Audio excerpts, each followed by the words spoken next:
And it's a surprise. Because I honestly don't feel old. And people always say, hey, do you want the senior discount? Do you want the, and it's like, because in my head, I'm ballpark early 30s. When I was getting ready to graduate from St. Mary's College in Minneapolis, they asked me to do an interview with people about what is it like to be old. And I did that. I went around to different people in their 20s, in their 30s, 40s, all the way up into their 90s. And the one thing I found out was the younger you are in the head, the more vitality you tend to carry on into your life.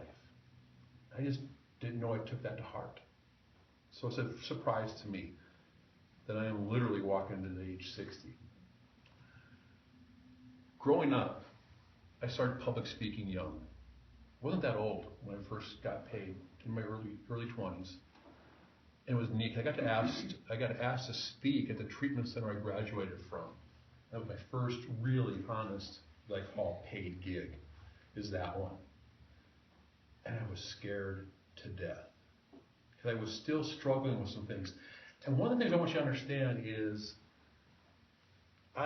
you all think, you look at this guy, he's gregarious, he's outgoing, he's blah, blah, blah, blah. This is a facade that I've created over the last 30 plus years. Because in that same treatment center I got paid to talk at, I was a patient in. And one of the talks was this guy talking about pessimists and optimists. And during that talk, he was talking about this one kid was locked in a room full of horse poo. Another kid was locked in a room full of toys. They came back 4 hours later, and the room with the kid with the horse poo in it, the poo was spread out across the room. And they asked him, why did you do that? And he said, with all that horse poo, there's got to be a pony in here somewhere. The other kid with the toys was crying without a toy disrupted. And they said, why? And he said, because I was afraid I was going to break one. Some of the things I learned from that talk, because it went on for more than that, just that, but was I was an introvert. I wasn't very outgoing. I was a lot of things that was hindering who I was. And I spent a lot of time with that guy that gave that talk to find out, how do I change? And what he said is to start finding people that are older than you and start hanging out with them, the ones that you want to know how to be gregarious. You want to be outgoing. You want to be the guy that walks into the room and says, hi, my name's Joe. That was not me. I am not that kind of person intrinsically. Because intrinsically, I am the introvert.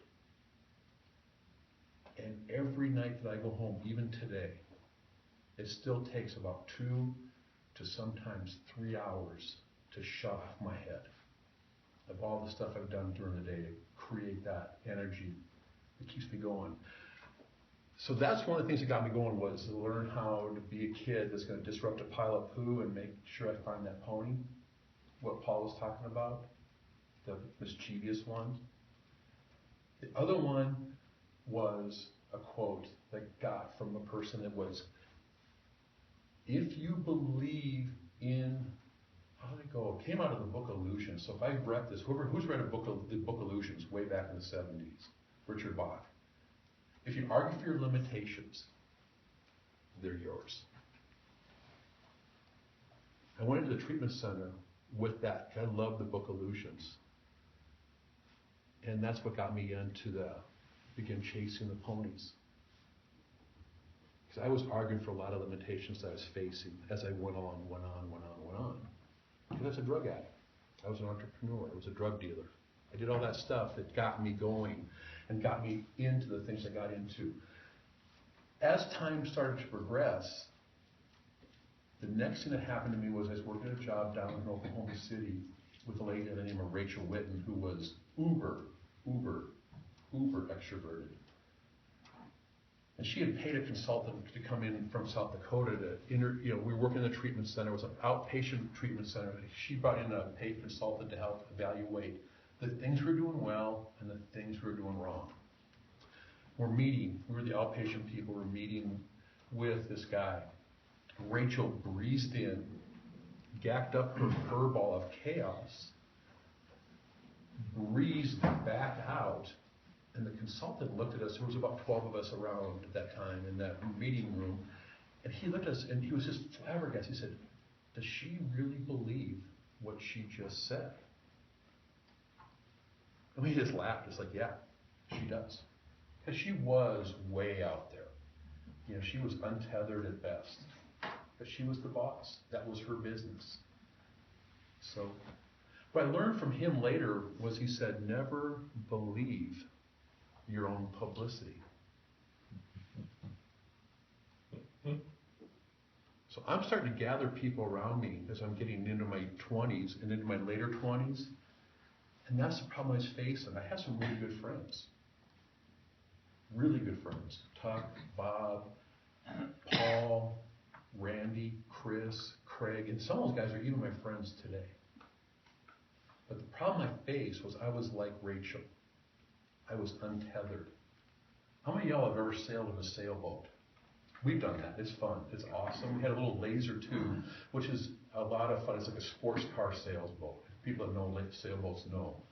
Laser tubes are little sports cars. And sometimes we'd have fun. We'd be out in Lake Hefner, which is a high wind lake in downtown Oklahoma City. It sits up a little bit, so it's like it catches all the Oklahoma wind. And we'd pull the dagger board that kept the boat from skipping across the water. And we just pull it and we were at the mercy of the wind. And that was me. I was literally at the mercy of my friends. Today, I have a group of friends, there's about 4 of them, that honestly tell me the truth. And I go to them sometimes, I say, hey, this is what's going on. I've called Tom on the phone and said, hey, this literally just happened. Am I at fault? So I need to make sure that I'm tethered. Because believe me, there's times I want to believe my own publicity, that I am a great guy, that I am a blah, blah, blah, blah. But is it the truth? Because I was in that room with those guys when Rachel breezed in, gacked up her fur ball, breezed back out, and the guy looked flabbergasted and said, does she really believe it? Because there's been times where I've said, this is what I believe. And is it the truth? Is it really something I need to believe in? I'm facing that right now. I'm going into 60. I only got a few more years where I can make money. And is the money that I'm going to be making worthwhile? Is it going to be something that I am willing to say this is the truth? Because it may not be the truth. I hear people talk about that.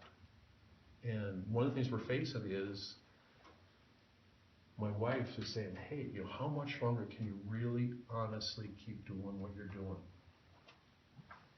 When I took my job, the guy I took the job from said he had spent the last 5 years of his career doing what I've done he did it for 17 years, I've done it for 20, 21. He said, I've been sleeping with a pistol underneath my pillow. And I said, man, really? He's like, yes, I do that. And it's like, I can't do that. I can't be that kind of person, and I'm making people that mad. And there's been people that have been mad at me, yes. So that's why I call my friends. It's like, am I still staying true to who I am, so that when I'm working with people, they know up front, all the time, what's going on, what's happening, and where they're at in the process. Because yes, I do have to evict people off the property. And they're going to lose their home. They're going to lose their livelihood. And I don't want to be Rachel, untethered, not aware of what's going on, and putting my family at risk. I have to be careful. I have to be sure. And I've been able to do that. And it's only because I honestly believe I read enough books, I listen to enough tapes, or online, people talking about things, and the friends I have, are they the quality of friends that are doing the same thing that I'm doing?